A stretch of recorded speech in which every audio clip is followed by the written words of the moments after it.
Assalamualaikum warahmatullahi wabarakatuh. Kembali lagi bersama channel Kacamata Dakwah. Ibadahnya biasa saja, tapi dia calon penghuni surga. Ini amalannya. Dalam kisah tentang seorang ahli surga yang disampaikan Rasulullah Shallallahu Alaihi Wasallam seperti yang termaktub dalam hadis riwayat Imam Malik. Calon ahli surga itu tidak begitu terkenal. Bahkan para sahabat Rasulullah Shallallahu Alaihi Wasallam pun tidak ada yang mengenalnya. Ibadahnya pun biasa-biasa saja.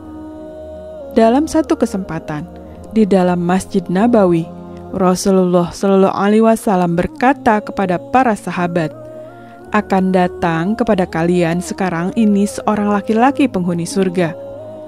Ucapan Rasulullah Shallallahu Alaihi Wasallam ini tentu saja membuat penasaran. Para sahabat bertanya-tanya siapa gerangan sang penghuni surga itu. Apakah dia salah satu sahabat yang paling rajin sholatnya, atau yang paling rajin puasanya, atau yang paling banyak sedekahnya, atau mungkin yang tidak pernah absen dalam jihad? Tidak lama, para sahabat pun melihat seorang laki-laki Ansor dengan wajah basah. Air wudhu menetes dari janggutnya. Tangannya menjinjing sepasang sandal jepit. Tak ada yang spesial secara fisik dari laki-laki itu. Para sahabat pun bertanya-tanya alasan apa yang membuat laki-laki tersebut menjadi penghuni surga. Tentu saja, itu derajat tinggi yang sangat diinginkan setiap muslim, apalagi para sahabat Rasul. Mereka semua menginginkan jaminan surga. Sampai keesokan hari belum terjawab juga rasa penasaran para sahabat. Rasulullah Shallallahu Alaihi Wasallam kembali mengucapkan hal yang sama. Akan datang kepada kalian sekarang ini seorang laki-laki penghuni surga. Para sahabat pun kembali penasaran, bertanya-tanya, siapa lagi yang dipastikan merasakan nikmat Allah yang kekal? Namun, justru laki-laki dengan wajah basah wudhu dan membawa sandal itu lagi yang muncul. Para sahabat semakin bertanya-tanya, namun tidak ada satu pun yang berani bertanya kepada Rasulullah Shallallahu Alaihi Wasallam. Hingga ketiga kalinya, Rasulullah mengucapkan hal yang sama, namun tetap saja yang muncul laki-laki tadi. Para sahabat pun yakin laki-laki itulah calon penghuni surga. Tapi tak ada satupun sahabat yang mengetahui alasan dibalik rahmat Allah memasukkan laki-laki itu dalam golongan yang selamat pada hari akhir. Namun, mereka tetap merasa tidak enak hati jika menanyakannya hal itu kepada Rasulullah Shallallahu Alaihi Wasallam. Tinggallah para sahabat terus dirundung keingintahuannya. Salah satu sahabat yang amat penasaran, yakni Abdullah bin Amr bin As, memilih inisiatif untuk mencari tahu sendiri. Hari ketiga setelah Rasulullah Shallallahu Alaihi Wasallam mengucapkan hal yang sama, Abdullah bin Amr bin As bermaksud mengikuti laki-laki itu. Ia pun membuntutinya hingga tiba di rumah calon penghuni surga itu. Abdullah berpikir bagaimana cara agar ia dapat mengetahui amalan apa yang mengantarkan pria itu meraih keistimewaan sebagai penghuni surga. Ia pun kemudian menyapa pria tersebut dan bermaksud meminta izin untuk menginap di rumahnya. Abdullah bermaksud tinggal di sana agar dapat mengetahui amalan si penghuni surga. "Aku telah bertengkar dengan ayahku, kemudian aku bersumpah untuk tidak mendatanginya selama 3 hari. Jika boleh, aku ingin tinggal bersamamu selama 3 hari, ujar Abdullah kepada laki-laki itu. Si penghuni surga tersebut dengan senang hati menyambut Abdullah. "Tentu, silahkan," ujarnya gembira. Maka tinggallah Ibnu Amr di rumah calon penghuni surga itu selama 3 hari.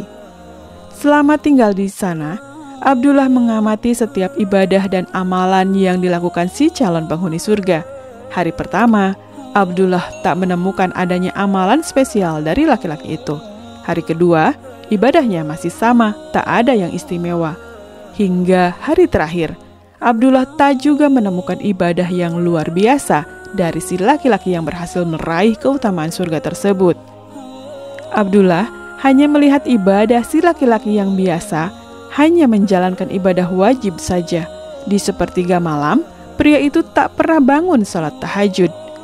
Meski Abdullah bin Amr selalu mendengar laki-laki itu berzikir dan bertakbir acap kali terjaga dari tidur, pria itu baru bangun saat waktu sholat subuh tiba. Luput dari sholat malam, pria penghuni surga itu pun tak menjalankan puasa sunnah. Namun, Abdullah juga tak pernah mendengar pria itu berbicara, kecuali ucapan yang baik. 3 hari terlewat tanpa menemukan jawaban apapun. Bahkan, hampir saja Abdullah meremehkan amalan si penghuni surga jika tak mendapat jawaban sebelum pamit. Ketika izin pulang, setelah menginap 3 hari, Abdullah mengakui maksudnya untuk mencari keutamaan amalan si laki-laki itu hingga beruntung menjadi salah satu penghuni surga Allah yang dipenuhi segala kenikmatan. Kepada pria itu, Abdullah berkata, "Wahai hamba Allah, sesungguhnya tidak pernah terjadi pertengkaran antara aku dan ayahku. Tujuanku menginap di rumahmu adalah karena aku ingin tahu amalan yang membuatmu menjadi penghuni surga. Sebagaimana yang disabdakan Rasulullah Shallallahu Alaihi Wasallam, aku bermaksud dengan melihat amalanmu itu, aku akan menirunya supaya bisa menjadi sepertimu. Tapi ternyata kau tidak terlalu banyak beramal kebaikan. Apakah sebenarnya hingga kau mampu mencapai sesuatu yang dikatakan Rasulullah sebagai penghuni surga?" tanyanya. Laki-laki itu pun tersenyum dan menjawab ringan, "Aku tidak memiliki amalan, kecuali semua yang telah engkau lihat selama 3 hari ini." Jawabannya itu tak memuaskan hati Abdullah bin Amr. Namun, ketika Abdullah melangkah keluar dari rumah, laki-laki tersebut memanggilnya. Ia berkata kepada Abdullah, "Benar, amalanku hanya yang engkau lihat. Hanya saja, aku tidak pernah berbuat curang kepada seorang pun, baik kepada muslimin ataupun selainnya. Aku juga tidak pernah iri ataupun hasad kepada seseorang atas karunia yang telah diberikan Allah kepadanya." Mendengar perkataan tersebut, takjublah Abdullah bin Amr bin As. Ia yakin sifat tak pernah iri, dengki, dan hasad membuat pria itu masuk surga. Ia pun malu karena banyak dari muslimin yang tak memperhatikan akhlak tersebut. Tak hanya ibadah semata yang mengantarkan manusia merasakan surga Allah, tetapi juga amalan kebaikan, termasuk sifat dan akhlakul karimah. Kemungkinan amalan inilah yang membuatmu mendapatkan derajat yang tinggi. Ini adalah amalan yang sangat sulit untuk dilakukan, ujar Abdullah girang mendapat jawaban sekaligus pelajaran berharga. Tak sia-sia Abdullah menginap 3 hari bersama sang calon penghuni surga, karena ia mendapatkan pelajaran yang amat patut dicontoh dirinya maupun muslimin secara umum. Berdasarkan kisah tersebut, banyak pelajaran yang dapat dipetik muslimin. Sifat hasad, baik iri dan dengki sangat dilarang dalam Islam. Bahkan dari kisah ini tampak seorang yang tak pernah memiliki sifat itu merupakan penghuni surga Allah Subhanahu wa Ta'ala. Rasulullah Shallallahu Alaihi Wasallam bersabda, dari Abu Hurairah radhiyallahu anhu, ia berkata, Rasulullah Shallallahu Alaihi Wasallam bersabda, kalian jangan saling mendengki, jangan saling najasi, jangan saling membenci, jangan saling membelakangi. Janganlah sebagian kalian membeli barang yang sedang ditawar orang lain, dan hendaklah kalian menjadi hamba-hamba Allah yang bersaudara. Seorang muslim itu adalah saudara bagi muslim yang lain, maka ia tidak boleh menzoliminya, menelantarkannya, dan menghinakannya.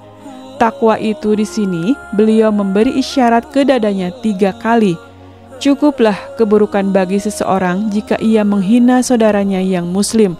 Setiap orang muslim haram darahnya, hartanya, dan kehormatannya atas muslim lainnya. Hadis riwayat Muslim.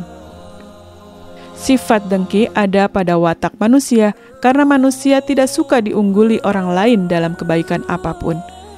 Contoh sikap dengki antara lain, usaha menghilangkan kenikmatan yang ada pada orang yang didengki dengan berbuat zalim kepadanya, baik dengan perkataan maupun perbuatan. Sifat dengki seperti inilah yang melekat pada orang-orang Yahudi. Allah Azza wa Jalla menjelaskan dalam banyak ayat Al-Quran tentang hal itu, seperti dalam firman-Nya, Banyak di antara ahli kitab yang ingin sekiranya mereka dapat mengembalikan kamu setelah kamu beriman, menjadi kafir kembali, karena rasa dengki dalam hati mereka setelah kebenaran jelas bagi mereka. Quran Surat Al-Baqarah ayat 109. Imam Ahmad dan At-Tirmizi meriwayatkan hadis dari Az-Zubair bin Al-Awwam radhiyallahu anhu dari Nabi Shallallahu alaihi wasallam. Beliau bersabda, "Penyakit umat-umat sebelum kalian telah menyerang kalian, yaitu dengki dan benci. Benci adalah pemotong agama dan bukan pemotong rambut. Demi zat yang jiwa Muhammad berada di tangannya, kalian tidak beriman kepada kalian saling mencintai. Maukah kalian aku tunjukkan sesuatu yang jika kalian kerjakan, maka kalian saling mencintai? Sebarkanlah salam di antara kalian." Demikianlah kisah seseorang yang amalan ibadahnya biasa saja, tapi dia calon penghuni surga. Wallahu a'lam bishawab. Semoga bermanfaat. Wassalamualaikum warahmatullahi wabarakatuh.